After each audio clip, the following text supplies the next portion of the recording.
Hi, it's Simon Smart from CPX. I'm talking with Bruce Robinson. Bruce, you've written 2 books on fathering, Fathering in the Fast Lane and Dads and Their Daughters. Why is this an area of such interest for you?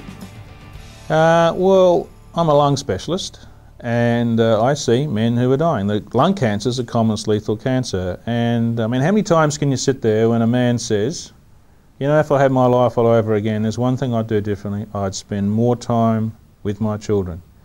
And then they'd say something like this: when I was young I worked too hard. Work was never as important then, in reality, as it felt.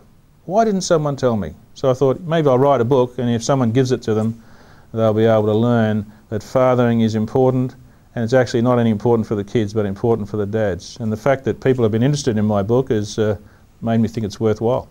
Well, you interviewed hundreds of fathers on this. You're a father yourself. What makes a good father? Good father is someone who puts the interests of his children ahead of himself and actually asks himself, what do my kids need? Makes the time. Kids spell love, T-I-M-E. Makes the time. A lot of dads don't make an effort to do that. And then in that time, a dad does things like make sure that he's always there for his kids. His kids know he's on their side. They know that his love doesn't depend on how well they do at school or how well they do at sport.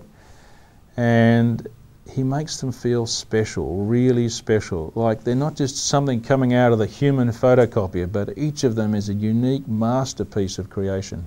Now, you think people should be intentional about this. It's an area of relationship that we need to think about, read about possibly, and put, you know, actual things into practice. How do people go about getting a good sense of training in this area? I mean, we didn't get training when we were becoming dads.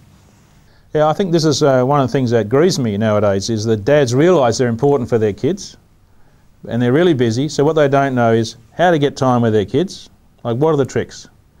And then what do their kids need from them? And the reason they don't know, to be fair, is that their dads weren't very good dads often, or maybe they were good dads but didn't really sort of provide much of a model. So dads are lost. How do they get training? Well, books are pretty good, but men they're not really good at reading books. Put them in the toilet, you know, flick through, that sort of stuff. That's quite a good idea. Watching videos. We've actually made a DVD at the Fathering Project at University of Western Australia, so dads like to watch a DVD more than read books.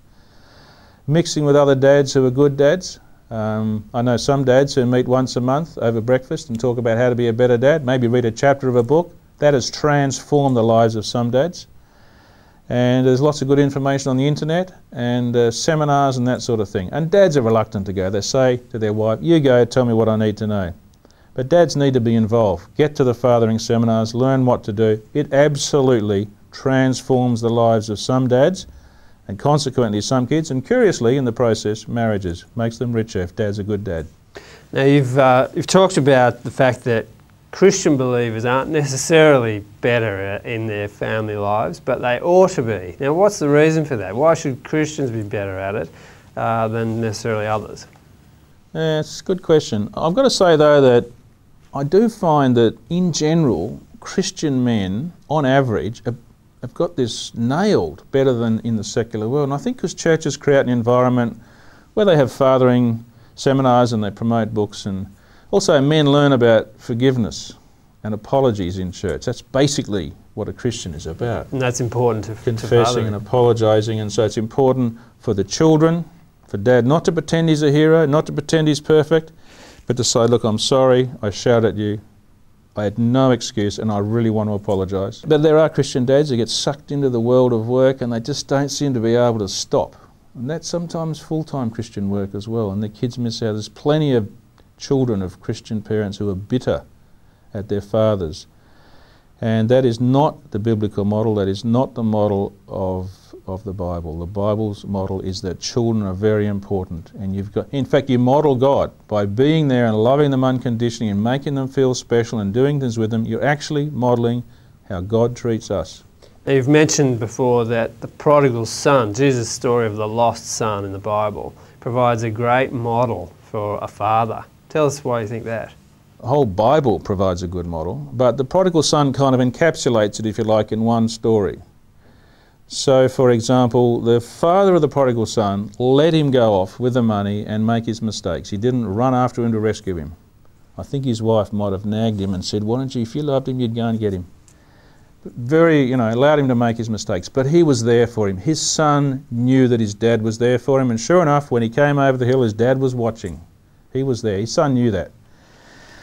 But when his son tried to tell his dad that he wanted to cut a deal and work in the pigsty or whatever to earn his love, his dad said, you've been lost and now you're found. His love just overflowed like a waterfall. He wouldn't even let his son finish. His love for his son was not conditional on his son's performance. And finally, he threw a party for him. What's the one day of the year when you feel special? It's your birthday. His father threw a party. He made him feel special.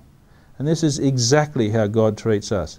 God loves us unconditionally. We call it grace, God makes us, God knows that we're special. He knew before we were born. He treats us as special. We've got 3 billion base pairs in our DNA. God knows every one of them and loves them. He knows how unique we are. The Sydney Opera House, the Taj Mahal, the Eiffel Tower, they're all special buildings. They don't have to compete with anyone else to be more special. They are each special, and every human being is special in God's eyes, and dads have to treat kids as being special. That's what the father of the prodigal son did, and that was a wonderful message he gave to that boy and to the rest of us who can read it. The message of how to be a good dad is right there. It's been there for 2,000 years, and we've got to really understand it. It's a wonderful picture to emulate, and thanks Bruce for coming in and sharing it with us. Thanks for inviting me.